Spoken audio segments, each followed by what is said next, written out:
गढ़मुक्तेश्वर विधानसभा seat पर बड़ा दिलचस्प मुकाबला है। एक और जहां पर बसपा है, सपा है, आरएलडी गठबंधन है, तो वहीं बीजेपी भी है। इस बार कितना भरोसा है जीत का, लोगों से ही पूछ लेते हैं। मैं राष्ट्रीय लोकदल का जिला अध्यक्ष हूँ गौरव प्रताप। पहले तो मैं हापुड़ जनपद की बात बता दूं। हापुड़ जनपद में 3 विधानसभा 2 एमएलए भारतीय जनता पार्टी के रहे थे। गढ़ और हापुड़ में सत्ता पक्ष के एमएलए रहे थे और एक भी यहाँ पे ना सरकारी अस्पताल बन पाया है। जो हम लोग ब्रजघाट की बात करते हैं, यहाँ पे मिनी हरिद्वार की बात करते हैं, वहाँ पे कोई हरिद्वार का काम नहीं हुआ, इस तरीके का कोई इस तर्ज पे काम नहीं हुआ। यहाँ पे कोई सरकारी स्टेडियम नहीं बना है, यहाँ कोई अस्पताल का काम नहीं है, ना शिक्षा का काम है, ना कोई वहाँ पे सरकारी स्कूल की कोई उपलब्धि हुई है। तो यहाँ पे हापुड़ जनपद में लघु उद्योग के नाम पे 0 है। एक यहाँ पे 2 शुगर मिल है, केवल 2 उद्योग है यहाँ पे, जिसमें गन्ने का पेमेंट 1-1 साल बकाया रहता है। और लगभग हापुड़ जिले में 300 करोड़ रुपए का गन्ने का बकाया पेमेंट जब है, जब हापुड़ में 2 विधानसभा में 2 एमएलए भारतीय जनता पार्टी सत्ता पक्ष के रहे। जब आप बात कर रहे हैं काम की, तो मुख्यमंत्री योगी आदित्यनाथ बार-बार आए हैं इस इलाके में, ब्रिजघाट पर भी 3-4 बार गए हैं। कैसे देखते हैं इनको? वो यहाँ पे आते हैं और झूठ बोलते हैं। झूठ के अलावा उन्होंने आज तक कुछ नहीं बोला। सच तो कभी बोला ही नहीं उन्होंने। वो झूठे वादे कर के यहाँ गए और कोई काम, कोई विकास नहीं हुआ। विकास हुआ है कि नहीं हुआ है, आंकड़े बता रहे हैं। सरकार कहती है कि हमने बहुत काम किया है, कहती है समाजवादी पार्टी गलत आरोप लगाती है। देखिए, मैं यहाँ से समाजवादी पार्टी का जिला अध्यक्ष हूँ, देवेंद्र जाखड़ मेरा नाम है।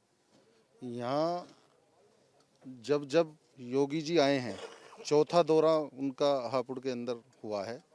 उन्होंने झूठ के सिवाय और कोई शब्द नहीं कहा है। और 8 दिन का पेमेंट गंगा की रेती में, हम लोग हिंदू जो लोग होते हैं, वहाँ सबसे पवित्र स्थान हमारा ये तीर्थ स्थल है गढ़ ब्रजघाट। वहाँ पे वो झूठ बोल के गए थे कि हम किसानों का 8 दिन के अंदर पेमेंट करेंगे, लेकिन 8 दिन तो चले क्या, यहाँ दोनों फैक्ट्रियों का पेमेंट पिछले साल का बकाया है और किसान त्राही कर रहा है। किसानों की आय दुगनी करने के लिए भाजपा ने कहा था कि हम दुगनी आय करेंगे, बेरोजगारी हटाएंगे, हम गरीबी हटाएंगे। कोई भी उनका वादा पूरा नहीं हुआ है। युवाओं के क्या मुद्दे होंगे? देखिए, युवाओं की सबसे मेन बात यह है कि युवाओं को रोजगार का वादा किया, किसी युवाओं को रोजगार नहीं मिला, किसी को शिक्षा में कोई लाभ नहीं मिला, किसी को कोई सरकारी नौकरी नहीं मिली। सब अफवाहें हैं। जहाँ तक ये लोग कहते हैं कि सड़कों का जाल बिछाया, मैं पूछना चाहता हूँ, जहाँ सड़कों का जाल बिछाया उससे ज़्यादा टोल का जाल बिछाया है, जिसकी मार जनता पर पड़ रही है। जो गरीब आदमी गाड़ी करके किराए की जा रहा है, मैं पूछना चाहता हूँ, उससे ज़्यादा वो टोल दे देता है, किराया कहाँ से देगा बेचारा। गरीब की बात उठा रहे हो, कह रहे आप सत्ता में थे 5 साल, आपने क्या किया? मैं ग्राम प्रधान बंगोली से हूँ, दुष्यंत यादव मेरा नाम है। हमारे जनपद हापुड़ में 3 टोल हैं।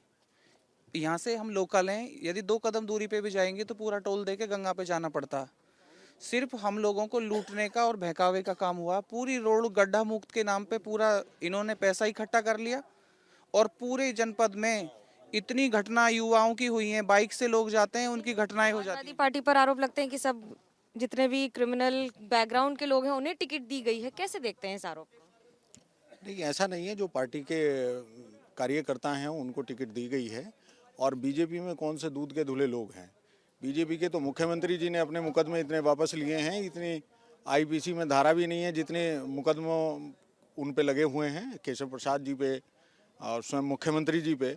उत्तर प्रदेश के पहले मुख्यमंत्री हैं जिन्होंने अपने मुकदमे वापस लिए हैं। आरएलडी और एसपी में एक जो गठबंधन है, कभी उम्मीदवार बदल दिया जाता है, कभी कहीं झगड़ा हो जाता है, समर्थकों को कैसे समझाएं?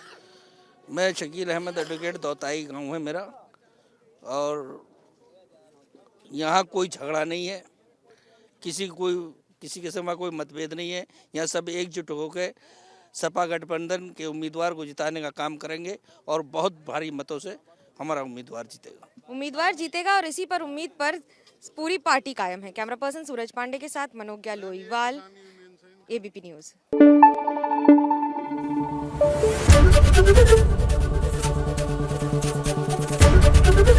एबीपी न्यूज आपको रखे आगे।